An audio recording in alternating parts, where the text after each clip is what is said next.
Selamat pagi jemaat yang diberkati oleh Tuhan. Kembali pada pagi hari ini kita akan mendengarkan kebenaran firman Tuhan. Tapi sebelum kita mendengarkan kebenaran firman Tuhan, mari kita memuji dan memuliakan nama Tuhan.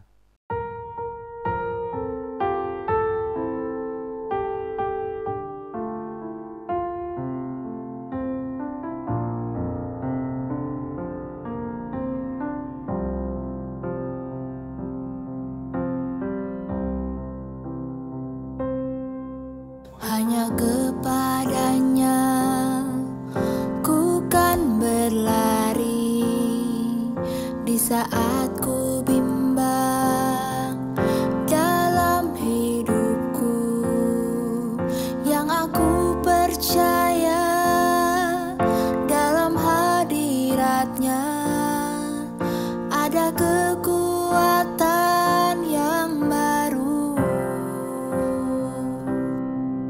Walau ku melangkah dalam tekanan, nada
Mari kita berdoa.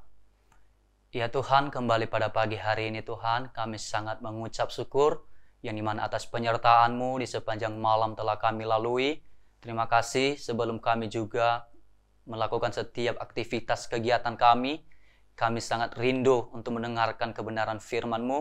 Oleh sebabnya mari berkati kami, kiranya setiap kebenaran yang akan disampaikan itu menjadi kekuatan dan rema baru di dalam kehidupan kami. Kami siap untuk mendengarkan firman-Mu hanya di dalam nama Tuhan Yesus Kristus. Haleluya. Amin. Selamat pagi jemaat yang diberkati oleh Tuhan. Pada pagi hari ini kita akan mendengarkan kebenaran firman Tuhan.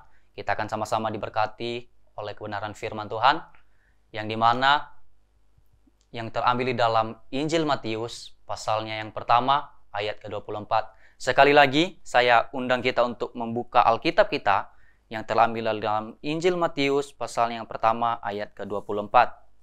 Saya akan bacakan bagi jemaat. Begini firman Tuhan. Sesudah bangun dari tidurnya, Yusuf berbuat seperti yang diperintahkan malaikat Tuhan itu kepadanya. Ia mengambil Maria sebagai istrinya. Pada pagi hari ini, tema kebenaran firman Tuhan yaitu Yusuf seorang yang rendah hati. Kalau kita melihat kata rendah hati, ini adalah suatu pribadi, ini adalah suatu hal yang memang harus kita miliki sebagai umat yang percaya kepada Tuhan. Karena kenapa? Di dalam Amsal pasalnya ke-18 ayat ke-12 mengatakan, tinggi hati mendahului kehancuran, tetapi kerendahan hati mendahului kehormatan. Yang dimana Bapak Ibu jemaat yang diberkati oleh Tuhan, suatu tinggi hati atau kebalikan dari kata rendah hati yaitu tinggi hati. Seorang yang tinggi hati, seorang yang menyombongkan sesuatu, itu adalah suatu jalan, itu adalah suatu hal yang membuat dia akan terjatuh. Karena kenapa? Kita sebagai umat Tuhan, kita sebagai manusia biasa yang masih ada di dunia ini, tidak ada hal yang perlu kita sombongkan. Tidak ada hal yang perlu kita banggakan. Karena kenapa? Semua yang kita punya sekarang, jabatan yang kita punya sekarang, apapun yang kita punya sekarang, itu semua hanya pemberian Tuhan. Tetapi di sini di dalam tokoh Alkitab yang telah kita bacakan, di dalam Injil Matius pasal pertama, kita melihat suatu sikap kerendahan hati dari seorang Yusuf. Yang dimana mulai dari ayat yang ke-18 hingga sampai pada ayat yang ke-25, kita melihat Yusuf pada saat dia bertunangan dengan Maria, pada saat Yusuf belum sah menjadi suami istri dengan Maria, ia mendapatkan Maria, ia mendapatkan tunangannya, mengandung. Kalau kita aplikasikan, kalau kita artikan sekarang, ini adalah suatu hal yang memalukan sebenarnya. Karena kenapa? Seseorang yang masih belum sah menjadi suami istri, tetapi sudah mengandung duluan, mungkin itu adalah suatu hal yang buruk di mata orang. Tetapi seorang Yusuf yang memiliki kerendahan hati, walaupun pada saat itu dia berniat untuk berpisah dengan Maria, tapi ingat di ayat ini, dia berniat untuk berpisah dengan Maria dengan cara apa? Dengan cara sembunyi. Karena kenapa? Dia menjaga, dia tidak mau mencemarkan nama baik dari seorang Maria. Karena kenapa? Dia tulus mencintai Maria. Pada saat itu Yusuf tidak langsung mengambil keputusan. Yusuf tidak langsung membicarakan apa yang sedang terjadi. Karena kenapa? Dia menjaga nama baik dari seorang Maria. Itu adalah suatu hal ciri orang yang memiliki sifat kerendahan hati. Dan pada saat Yusuf masih mempertimbangkan, pada saat Yusuf dilema dengan keputusannya, pada saat itu malaikat datang di dalam mimpinya. Pada saat Yusuf didatangkan malaikat di dalam mimpinya, di situ lagi kita melihat kerendahan hati seorang Yusuf.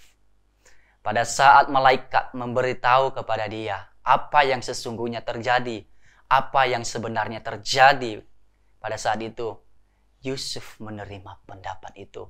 Yusuf menerima masukan itu. Dan Yusuf pada saat itu bukan cuma sekedar menerima. Pada saat itu Yusuf bukan cuma sekedar mendengar, tetapi Yusuf melakukan apa yang dikatakan malaikat itu kepadanya. Yang dimana di ayat yang telah kita bacakan, sesudah bangun dari tidurnya, Yusuf berbuat seperti yang diperintahkan malaikat itu kepadanya. Ia mengambil Maria sebagai istrinya. Kita melihat di situ kerendahan hati dari seorang Yusuf. Kalau kita melihat, rendah hati adalah seorang yang bersikap tidak sombong dan mau mendengar, suka menolong dan peduli terhadap sesama. Kita melihat pribadi ini ada di dalam pribadi Yusuf. Yang dimana pada saat malaikat itu datang kepadanya, dia mau mendengar dan dia mau melakukan. Pada saat dia mendengar juga bahwa tunangannya Maria sedang mengandung, dia tidak berburu-buru, dia tidak langsung untuk mengambil keputusan. Tetapi dia peduli terhadap Maria. Sehingga apa? Sehingga dia berniat untuk bersembunyi, untuk tidak langsung menceraikan seorang Maria. Dan kalau kita melihat di dalam tokoh Alkitab, ada banyak tokoh-tokoh Alkitab yang memiliki kerendahan hati. Ada banyak tokoh Alkitab yang memiliki sikap pribadi yang rendah hati. Tetapi kebalikan dari rendah hati yaitu tinggi hati. Sifat tinggi hati adalah sifat yang tidak disukai oleh orang. Mungkin kalau kita melihat, kalau kita mulai merasakan ada orang yang membanggakan sesuatu secara berlebihan, dia merasa dunia ini miliknya sendiri. Saya yakin mungkin kita tidak mau dekat-dekat kepada orang itu. Tetapi kalau kita melihat di dalam tokoh Alkitab juga, banyak orang yang dijatuhkan. Banyak tokoh-tokoh Alkitab yang dijatuhkan karena memiliki kesombongan. Yang dimana Raja Saul ditolak oleh Tuhan karena kesombongannya. Raja Saul ditolak oleh Tuhan karena keangkuhannya. Tetapi tokoh Alkitab juga ada yang memiliki kerendahan hati, yaitu Daud. Sebelum saya menutup kebenaran firman Tuhan ini, kita belajar dari seorang Daud juga. Yang dimana pada saat Daud melakukan kesalahan, pada saat Daud mengambil istri Uriah, yang dimana pada saat Nabi Nathan menegur dia, pada saat Nabi Nathan datang kepadanya, dia tidak menolak. Bisa saja pada saat itu Raja Daud mengusir Nabi Nathan, karena kenapa? Dia adalah raja pada saat itu. Tetapi kerendahan hati dari seorang Raja Daud, dia mau menerima masukan itu, dia mau menerima apa yang dikatakan Nathan. Sehingga apa? Pada saat itu Raja Daud bertobat. Tetapi walaupun pada saat Raja Daud bertobat, tapi dia tidak pernah terlepas dari yang namanya konsekuensi dari Tuhan.